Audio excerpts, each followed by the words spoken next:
Hey guys, welcome back to Faefire, and today we're going to talk about House of the Dragon Episode 3 called Second of His Name, or, as I call it, the one where Daemon starts to get hot.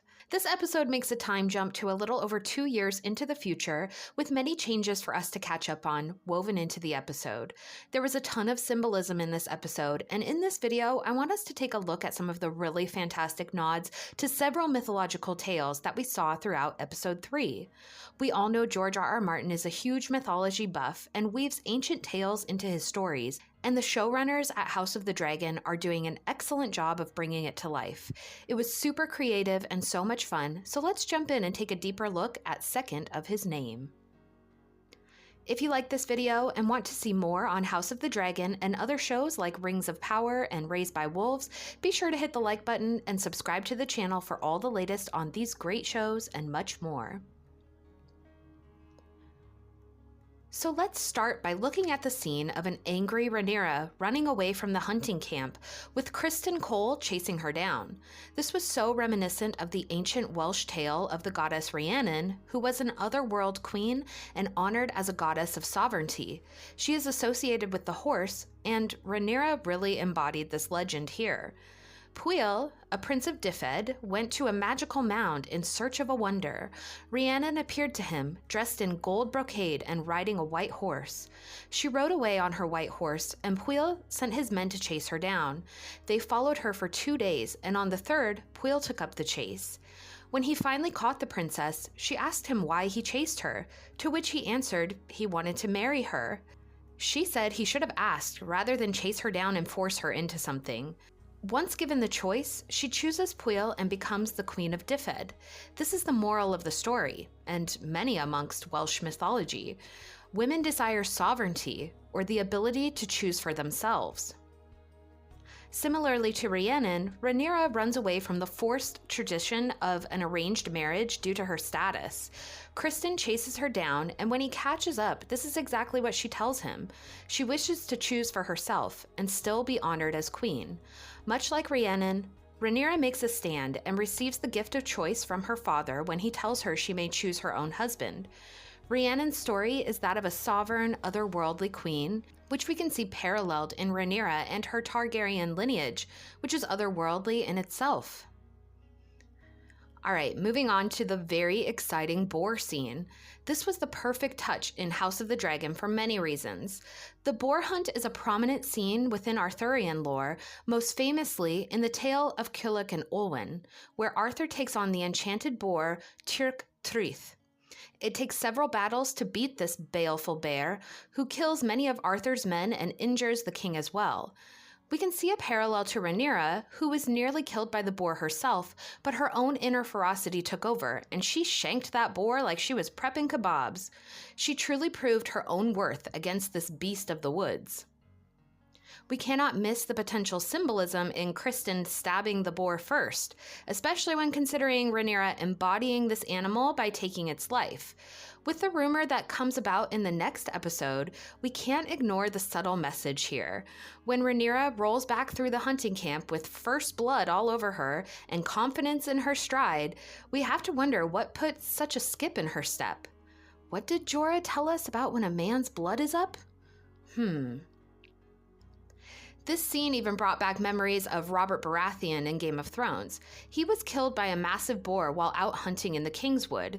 It was also Robert who usurped the throne from the Targaryen kings and killed Prince Rhaegar, so the choice to include this scene of Rhaenyra triumphant was a perfect touch when we're reminded of how Robert was killed. Criston being tossed aside was another perfect detail in this scene. He is such a Lancelot. Criston Cole, or as I call him, Christian Cole, plays another prominent role in the oratorio of this story, that of the Dragon Slayer, and I'm planning a bigger video that goes into more detail about this. Though he struck the first blow on the boar, it was Rhaenyra who killed the animal and was drenched in its blood, proving her worthiness as queen. This was reconfirmed when the white stag showed himself to her. A white stag is symbolic of royalty and mystical power. The animal that was sought by the royal hunting party was able to vanish from its hunters, but made itself known to Rhaenyra. The message these two animal encounters portray is that of the rightful queen. She has proven her worth, and the animals of the land choose her. They honor the dragon. The approval of the animals of the land, especially of the white stag, is hugely important in king-making. We see this in stories about King Arthur, or even in Snow White. The white stag is the king of the forest, but the dragon is the king of beasts, and rules over all other animals. Before the dragons ruled over Westeros, White Hart was the symbol of royalty in these lands. We could see Viserys struggling to kill the lesser stag in another nod to Arthurian legend, where the stag king is the ruler of the land. Arthur is sent to kill the king stag by hand, and in this act, he receives the same approval from the animals. He embodies the stag king and dons his antlers. Though, if he were to fail this test, it would be a bad omen for his reign. Viserys can hardly kill the animal, even when it is caught and held by his men. He must place 2 blows to kill the poor stag, showing his lack of kingly qualities. He is becoming weaker by the episode. Now let's turn to the Stepstones with Daemon, where we see a solid nod to Achilles in his fight with the crab feeder. Daemon feigns surrender, drawing in the various soldiers of the Triarchy, then flips on them, slaughtering the men around him and running for cover from the archers on the surrounding cliffs. He stops for a moment, then turns to run and narrowly misses an arrow in the heel of his foot. It was a quick shot, but it sent such a message about his character. Though I hadn't noticed it before, this story has a huge inspiration from the Iliad.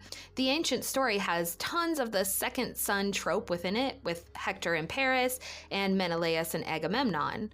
Daemon and Corlys both struggle with the frustrations of being the second son in their families, as we were reminded of in episode 2, and though Achilles himself was not a second son, it was a nod to that story that we can all recognize. Another second son we are reminded of in this episode is the one in Alicent's belly, which is the future badass second son and most annoying little brother ever, Aemond One-Eye. It is remarkable that he's already tormenting Rhaenyra, even though he hasn't been born yet. Though everyone around them senses the winds of change, Viserys says Rhaenyra will remain his heir, even when pressured by many around him. Alicent also has Otto breathing down her neck to make her own children heir to the throne, so she works behind the scenes playing the reverse psychology card. If Rhaenyra believes she is choosing her own husband, then getting her away from court will be much easier. There's no way that could blow up in their faces, right? Anyways, let me know your thoughts in the comments below. Did you catch some of these mythological tie-ins? I was completely enthralled by the animal blessings and absolutely loved the scene with the white stag. It was so beautiful and such a creative detail to include. I do have some more things to say about Daemon in the Stepstones, so keep an eye out for another video this week discussing everything going on over there. It looks filthy and absolutely quarantined, so definitely wear your mask and gloves for that conversation. Thank you all so much for watching, and be sure to hit the like button and subscribe to the channel for all the latest on House of the Dragon and many other shows. And if you like the content here on the channel, consider joining the Fayfire memberships for perks, badges, behind-the-scene polls, and more.